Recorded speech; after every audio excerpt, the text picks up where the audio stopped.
The 808 exists in the lowest chakra of your body. The majority of content that's related to the 808 is killer or sexual content. The original 808s was even off pitch.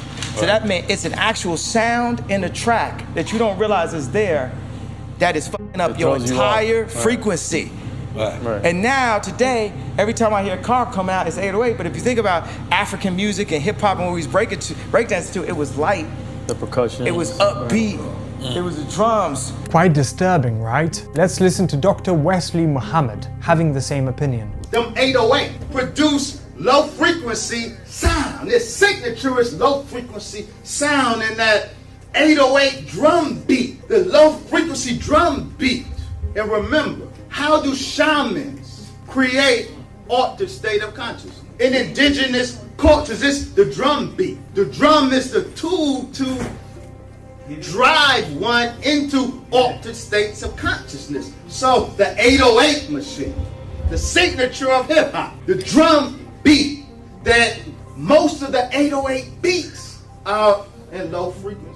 Trap music is 808, it resurrected 808 beats. Because now the words are the command messages. Right. The hypnotic command. The 808 refers to a type of drum machine that has been widely used in hip-hop and electronic music, known for its deep, resonant bass sound. These low-frequency sounds, often referred to as sub-bass or bass drops, contribute to the distinct and powerful nature of trap music. The drum beats serve as an auditory tool, driving listeners into an altered state of consciousness through rhythmic resonance and low-frequency vibrations. The manipulation of frequencies, especially in the low range, can have various effects on the listener, both psychological and physiological. Trap music resurrects the 808 beat, using them as a commanding sound foundation, where the lyrics serve as a powerful message directing the listener's experience.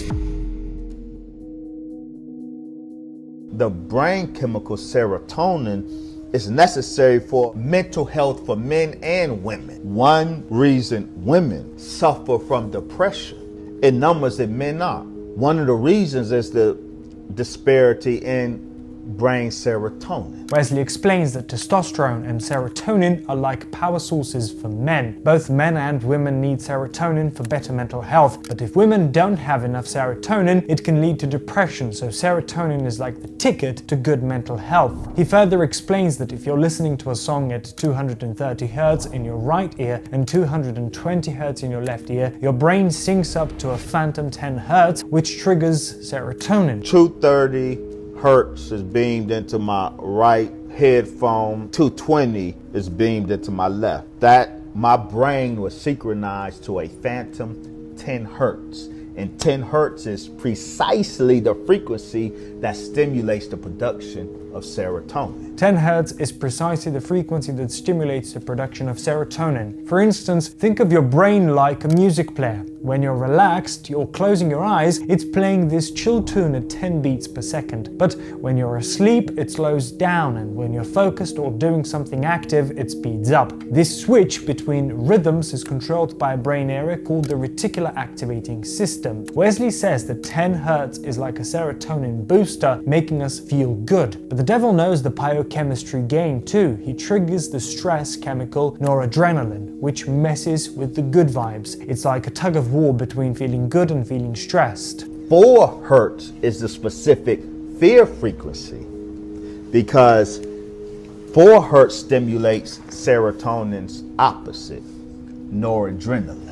Noradrenaline, a neurotransmitter originating in the brain stem, functions as a messenger between neurons. Unlike neurotransmitters, hormones traverse the bloodstream, persisting in their communication throughout the body as they are not subject to reabsorption. This dual functionality underscores its significance in both neural and systemic communication pathways. The neurotransmitter collaborates with adrenaline to accelerate heart rate in response to perceived threat, concurrently enhancing the volume of blood ejected from the heart. Moreover, it induces vasoconstriction, leading to an elevation in blood pressure. In circumstances circumstances where one's life is endangered, these physiological responses collectively furnish the individual with augmented strength to confront and overcome imminent dangers. It also plays a pivotal role in the breakdown of fat and elevation of blood sugar levels, providing an additional surge of energy essential for mobilization. This mechanism is particularly crucial during confrontations with imminent threats, facilitating the fight-or-flight response. Notably,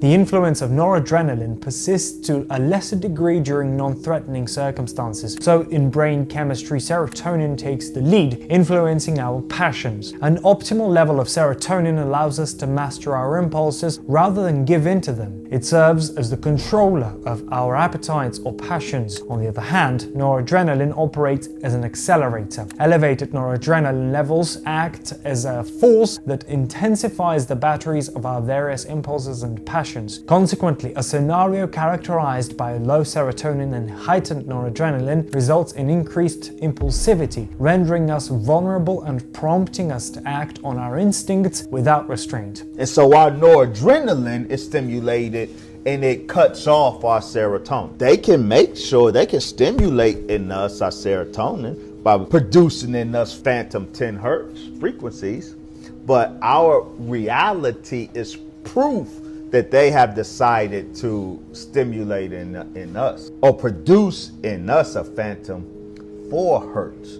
frequency. Our circumstances demonstrate that external influences like music frequencies have been chosen to shape and stimulate us. He gives examples explaining every hood, spanning from one end of America to the other, is described as an ecology of fear. In contrast, urban areas, unlike the serene and healthy ecologies found in the suburbs, are portrayed as environments laden with fear and stress. He contends that this is not a random occurrence, but a deliberate design.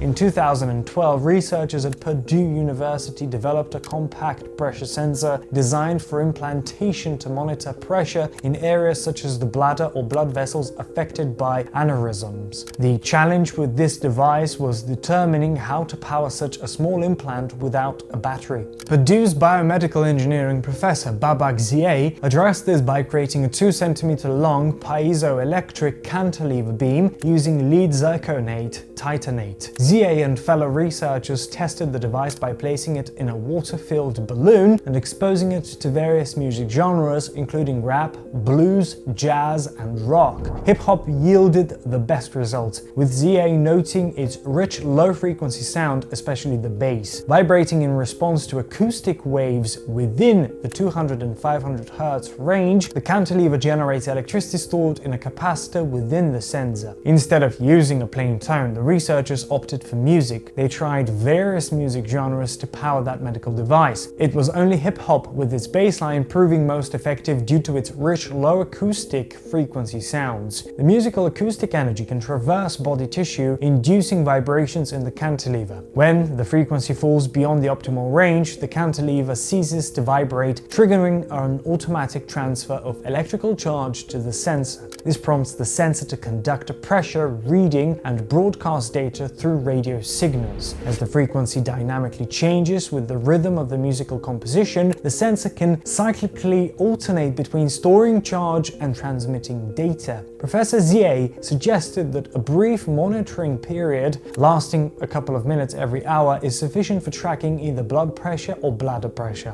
Functioning as a micro-electromechanical system, the device was developed at the Burke Nanotechnology Center within the university's Discovery Park. Constructed from the piezoelectric ceramic material lead zirconate titanate, the 2 cm long cantilever beam generates electricity when compressed. While tones within a specific frequency range can substitute for music, Professor Zieh notes that using plain tones can be irritating, making the choice of music more aesthetically pleasing and novel. Researchers explored the impact of 4 music genres: rap, blues, jazz, and rock, finding that rap, with its substantial low-frequency sound, especially in the bass, produced the most favorable results. The sensor's capabilities extend to monitoring pressure in the urinary bladder and the blood vessels, aneurysm-damaged sac. This technology holds potential applications in treating incontinence in paralyzed individuals by assessing bladder pressure and triggering spinal cord stimulation to close the sphincter, controlling urine flow.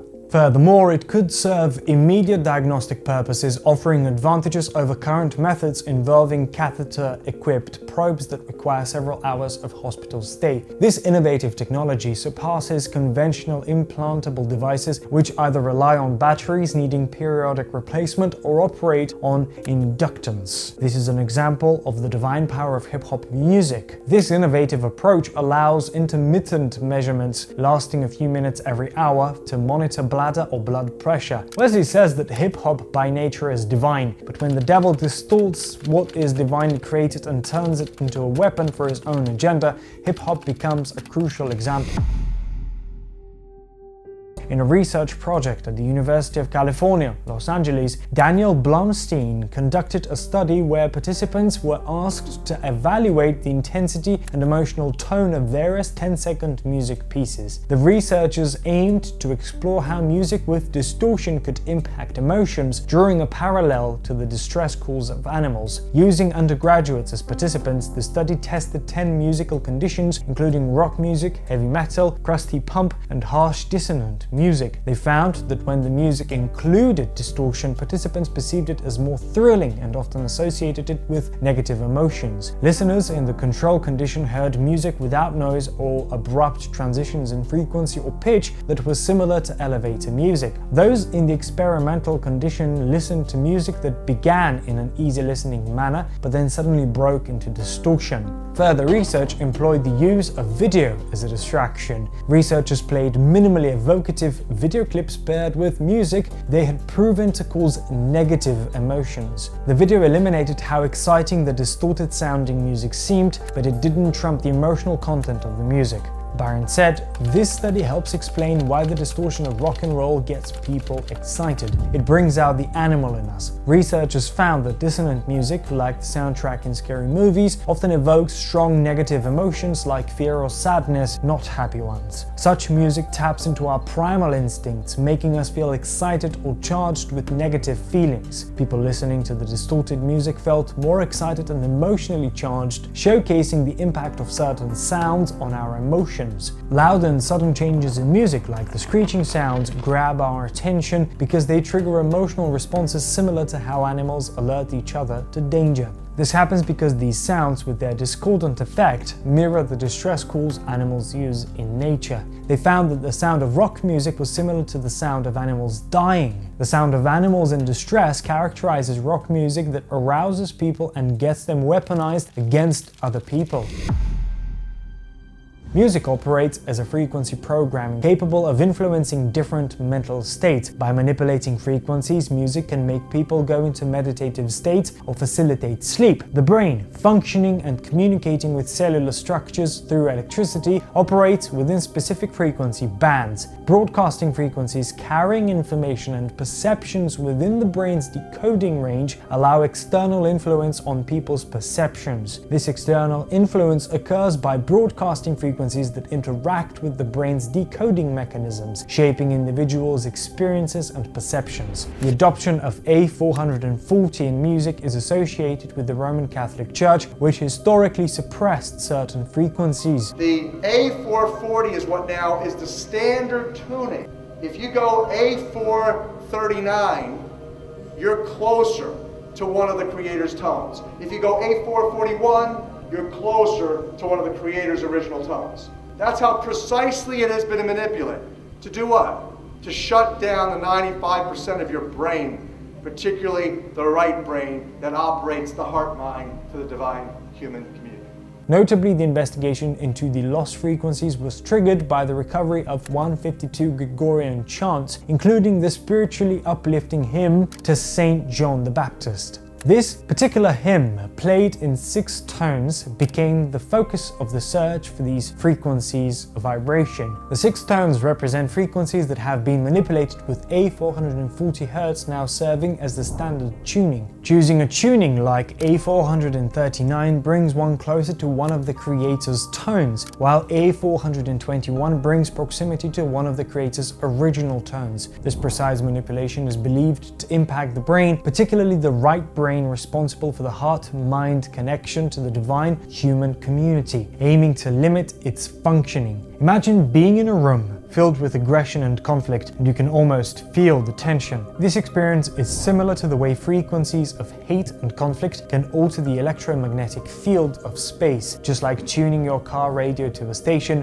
when the music is enjoyable and you are grooving. The farther you get from the broadcasting tower, the more staticky it becomes. You may endure it for a while, but eventually it becomes annoying and even sickening. This analogy is applied to life, where people may not realize they've been exposed to negative frequencies their whole lives, affecting their emotions and perceptions. By embedding messages just below the threshold of perception, these frequencies can go directly into the subconscious, playing across communities without anyone consciously realizing it. The impact is gradual, building rage and anger, often triggered by events like police actions, leading to mass unrest and actions people wouldn't normally take. In a broader perspective, while the Universal Orchestra sings love songs and uplifting frequencies, humanity is described as the only species out of tune, susceptible to manipulations. The analogy extends to the military, where technology exists to deploy frequencies that break the enemy's spirit, compelling them to surrender.